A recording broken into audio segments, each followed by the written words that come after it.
হযরত খুবাইব রাদিয়াল্লাহু তাআলা আনহুকে কাফেররা বন্দী করে নিয়ে এসেছে, দীর্ঘদিন একটা কক্ষের মধ্যে আবদ্ধ করে রেখেছে, হাত পা বাঁধা অবস্থায় রেখেছে, কোনো পানাহার দেয় না, আহার দেয় না, শুধুমাত্র ওখানে দেশ শুকরের মাংস আর শরাব। নাউযুবিল্লাহ মিন যালিক। এগুলা মুসলমানের জন্য হালাল না হারাম? মুসলমান এগুলা খেতে পারবে না? খেতে পারবে না, ঠিক আছে, কিন্তু সময়ে খেতে পারবে। হালাতে ঈদ তেরারি বলা হয়, ইল্লা মা তুরিরতুম, কোরআনে পাকে আছে। যখন মানুষের অন্য কোনো খাবার থাকবে না, জান রক্ষার জন্য যতদূর গেলে জান বাঁচবে অতদূর খাওয়া কিন্তু তার জন্য হালাল হবে। বুঝেছে? এখানে উনি কাফেরদের ঘরে বন্দী, হাত পা বাঁধা, ইনাকে শরাব আর কি দেওয়া হচ্ছে, শুকরের মাংস দেওয়া হচ্ছে। সেখানে উনি শরীয়ত মোতাবিক ইচ্ছা করলে অল্প যতদূর গেলে জান বাঁচবে অতদূর খাওয়া ওনার জন্য বৈধ ছিল। কিন্তু উনি আমার নবীর এমন আশিক ছিলেন, উনি সে খাবার গ্রহণ করেন নাই। সে খাবার একদিন, 2 দিন, দেখা যায় 3 দিন চলে যাচ্ছে, উনি খাবার খাচ্ছেন না। তখন কাফের মুশরিকরা বলে, কিরে তুমি তো খেতে পারো। বলে যে এগুলো হারাম। বলে যে হারাম হলে কি হবে, তোমাদের কোরআনে তো আছে এটা এই অবস্থায় হলে, বাধ্য অবস্থায় হলে খেতে পারে। বলে যে মশলা আমিও জানি, তো খাচ্ছ না কেন? বলে যে একটা কারণে খাচ্ছি না, সেটা হলো আমি জানি তোমরা আমার নবীর দুশমন, তোমরা আমার নবীর দুশমন, তোমরা চাচ্ছ আমি যেন শুকরের মাংস খাই, আমি যেন শরাব খাই। আর আমি বাধ্য হয়ে যখন এগুলা খাবো তখন তোমরা খুশি হয়ে যাবে। আর আমার নবীর দুশমন খুশি হওয়াটা আমি বরদাস্ত করতে পারি না। আমার নবীর দুশমন সন্তুষ্ট হওয়া, নবীর দুশমনের খুশি, এটা আমার সহ্য হয় না। সেজন্য আমি নবীর কারণে খাচ্ছি না। যে সুবহানাল্লাহ।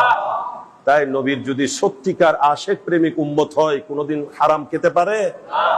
এখন তো আমরা মদ, জুয়া, শরাব, নেশা, ইয়াবা, আজে বাজে যত কাজ এগুলা করে যাচ্ছি, আর নিজেকে নবীর উম্মত দাবি করি। মানায় না? এগুলা পরিহার করতে হবে কিনা? জি। এখন দেখা যাচ্ছে উনি খাবার খাচ্ছেন না। যখন নবীর প্রেমে এই খাবার ত্যাগ করেছেন, আল্লাহ গায়েব থেকে ব্যবস্থা করেছেন, তারা দেখতে পাচ্ছে ওনার সে বন্ধ কক্ষের মধ্যে, সেখানে হাদিসে পাকে আসছে গরুর মাথা আছে না, গরুর মাথা পরিমাণ এত বড় আঙ্গুরের খোসা, আঙ্গুরের তুবা ওনার সামনে উপস্থিত।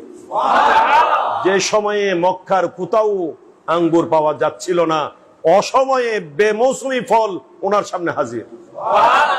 ওরা হতভম্ব যে আমাদের এই বন্ধ ঘরের মধ্যে, যেটা মার্কেটে নাই, আঙ্গুর পাওয়া যাওয়া এটা অসম্ভব ছিল। এরা আশ্চর্য হয়ে জিজ্ঞাসা করছিল, কোত্থেকে এই খাবার তোমার কাছে? বলে যে হাজা মিন ইনদিল্লাহ, এটা আমার আল্লাহর পক্ষ থেকে এসেছে। যখন তোমাদের এই হারাম খাবার আল্লাহ এবং রসুলের প্রেমে আমি বর্জন করেছি, আল্লাহ আসমান থেকে, জান্নাত থেকে আমার জন্য এই খাবার আল্লাহ ব্যবস্থা করে দিয়েছে। তা আমরাও যদি আল্লাহ এবং রসুলের প্রেমে অবৈধ, নাজায়েজ, হারাম পন্থা পরিহার করি, হারাম উপার্জন পরিহার করি, আল্লাহ আমাদের হালাল ব্যবস্থা করবেন কিনা? করতে পারেন কিনা? যে আল্লাহ মায়ের গর্ভে খাওয়াইছিলেন, মায়ের পেটের মধ্যে খাওয়াইছেন, সে আল্লাহ কি এখন আমাদেরকে বলে দিয়েছেন আমি আর খাওয়াইতে পারবো না? জি। আমরা কেন হারাম পন্থা যাব? কথা বুঝে আসছে? আপনার ইবাদত কবুল হওয়ার জন্য, আপনার দোয়া কবুল হওয়ার জন্য, আপনি আল্লাহর প্রিয় হওয়ার জন্য 1 নম্বরে যেটা কন্ডিশন, সেটা হলো আপনার উপার্জন হালাল হতে হবে। কথাটা বুঝে আসছে? আল্লাহ পাক এই সমস্ত বিষয়গুলো আমাদেরকে অনুধাবন করার তৌফিক দান করুন।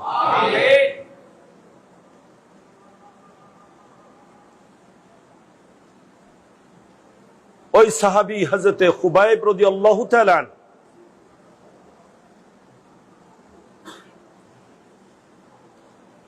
এরা এটা শহরে হারাম, হারাম মাস থাকার কারণে ওনাকে শহীদ করে নাই। সে সময় যখন টাইম চলে গেছে, হারাম মাস অতিবাহিত হয়ে গেছে, এবার ওনাকে হাজির করছে ফাঁসি দেওয়ার জন্য, শুলিতে দেওয়ার জন্য, শহীদ করার জন্য। তখন ওনাকে অত্যন্ত কঠিন ভাবে ওনাকে শহীদ করা হচ্ছিল, যে ওনাকে শুলির মধ্যে ছড়িয়ে চতুর্দিক থেকে তীরান্দাজ ব্যক্তিরা বিষাক্ত তীর ওনাকে লক্ষ্য করে করে মারতেছিল। এর আগে ওনাকে জিজ্ঞাসা করা হয়েছিল যে আপনাকে তো এখন আমরা শহীদ করে দেব, তোমার কোনো মনের আশা আছে কিনা, কোনো কিছু মনের চাচ্ছে কিনা, পূরণ করতে চাচ্ছ, এরকম কিছু আছে? তখন উনি বলেছিলেন সুবহানাল্লাহ। দেখেন একজন নবীর আশিক, নবীর উম্মতের কি ফরিয়াদ মৃত্যুর আগে। যখন জানছেন যে আমার মৃত্যু অবধারিত, নিশ্চিত, ওনাকে সেই সময় যেটা বলা হয়েছে, কি চাচ্ছ, কি মন চাচ্ছে, তখন উনি বলেন নাই দীর্ঘদিন হয়ে গেছে মা বাবাকে দেখতে পাচ্ছি না, নিজের স্ত্রী, ছেলে, বউ, ছেলে সন্তান, পরিবার পরিজন রেখে আছি, একটু যদি তাদের সাক্ষাৎ করতে পারতাম, দেখতে পারতাম, তাদের কোনো খবরাখবর নিতে পারতাম তো ভালো হতো। এই কথা বলেন নাই। তখন উনি একটি ফরিয়াদ করেছিলেন, যে একটা হচ্ছে ফরিয়াদ আমার, আমাকে 2টা রাকাত নামাজ পড়ার সুযোগ দাও। আজকে এই নামাজ আমাদের কাছে বোঝা মনে হচ্ছে, কিন্তু নবী সাহাবী বলছিলেন যে আমার মন চাচ্ছে 2টা রাকাত নামাজ ওইভাবে পড়বো যেভাবে আমার মনে চায়। কারণ তোমরা এতদিন আমার হাত পা বেঁধে রেখেছো, আমি নামাজ পড়েছি কিন্তু আমার ইচ্ছা মতো পড়তে পারি নাই। এখন আমার হাত পা খুলে দাও, আমি সুন্দরভাবে, শুদ্ধভাবে, মনের ইচ্ছা মতো করে 2টা রাকাত নামাজ পড়ে মুনিবের দরবারে হাজির হতে চাই, শাহাদত বরণ করতে চাই। তখন ওনারা বললেন ঠিক আছে, আর 2 রাকাত নামাজ পড়তে কত সময় লাগবে, তুমি নামাজ পড়ে নাও। তখন আল্লাহর নবী সাহাবী ওযু কালাম করে পাক পবিত্র হয়ে নামাজে দাঁড়িয়ে গেলেন। এদের ধারণা ছিল উনি যেহেতু বলেছেন আমার ইচ্ছা মতো 2টা রাকাত নামাজ পড়বো, মন মতো, এরা ধারণা করছিল যে নিশ্চয় উনার এই 2 রাকাত নামাজ লম্বা কিয়াম হবে, দীর্ঘক্ষণ রুকু হবে, অনেকক্ষণ সিজদা হবে, এই 2 রাকাত নামাজ আদায় করতে অনেক লম্বা সময় লাগবে। কিন্তু দেখা গিয়েছে উনি যখন নামাজে দাঁড়িয়েছেন, সংক্ষিপ্ত কিয়াম, সংক্ষিপ্ত রুকু সিজদা করে নামাজ শেষ করে দিয়েছেন।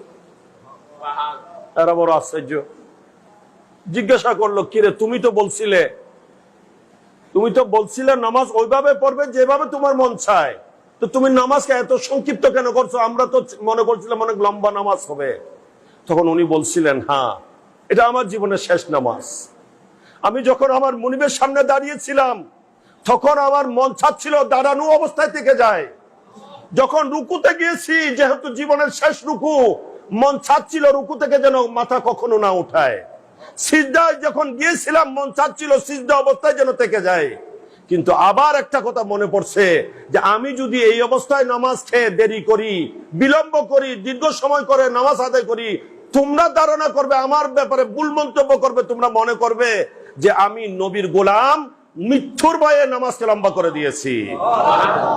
যেহেতু আমি নামাজ দেরি করলে আমার মৃত্যুটা দেরি হবে, আমার নামাজ শেষ হলে তোমরা আমাকে শহীদ করবে, এটা আমি জানি।